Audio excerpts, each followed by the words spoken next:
खबर शामिल करेंगे। वज़ीर-ए-आला पंजाब के एक्स पर बयान में मिसाली इक़दाम का ऐलान। यकम रमज़ान मुबारक से ज़रूरतमंद ख़ानदानों की फ़ौरी मदद के लिए मरियम को बताएं प्रोग्राम का आगाज़ होगा।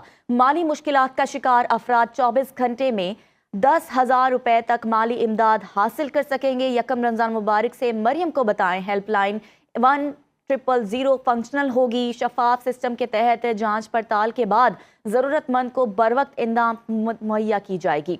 मरियम को बताएं प्रोग्राम में शफाफियत के लिए लाइव ट्रैकिंग सिस्टम नाफिज होगा। डिजिटल रिकॉर्ड और मॉनिटरिंग भी होगी। PSER में रजिस्टर्ड दरख्वास्त गुजार को मरियम को बताएं प्रोग्राम के तहत माली इमदाद 24 घंटे के अंदर ट्रांसफ़र हो जाएगी। PSER में इंदराज ना रखने वाले दरख्वास्त गुजार की तस्दीक और रजिस्ट्रेशन के लिए 4 दिन का वक्त मुकर्रर है। रमज़ान मुबारक में हर ज़रूरतमंद के लिए हुकूमती वसाइल तक रसाई यकीनी बनाई जाएगी।